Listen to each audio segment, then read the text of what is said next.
Now, in terms of secure remote access, I mentioned the phishing resistant MFA, again, patterned after Apple Pay.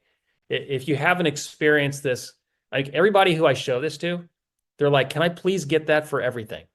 I was at a bar last night and there was a CEO of a bank who was whining and belly aching about all the problems he has in security and just how much friction he faces.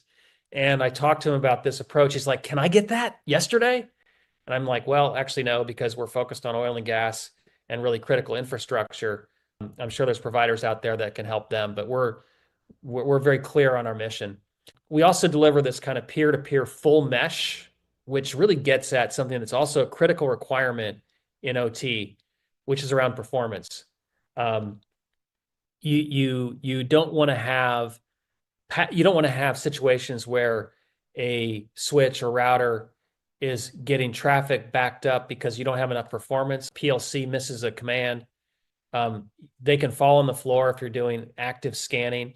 So performance really, really matters. And when you're talking about these remote sites that may be dependent on satellite, the available bandwidth is less. And if you don't have a very robust solution that's efficient, it can mean that you're going to get a lot of retrans. And then just-in-time least privileged access.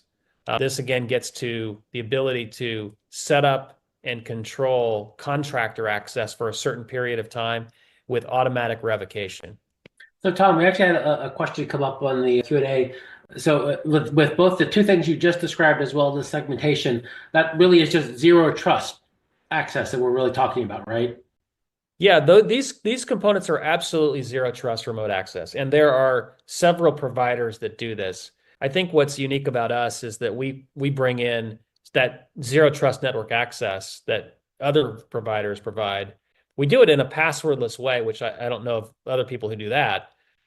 But then we layer on the cloaking and the segmentation so you get a complete solution that is strategically aimed to eliminate threat vectors. It's not the whack-a-mole strategy, it's the threat vector elimination strategy. And that may sound like a subtle difference, but it's a powerful way to protect yourself. And by the way, it's also cheaper.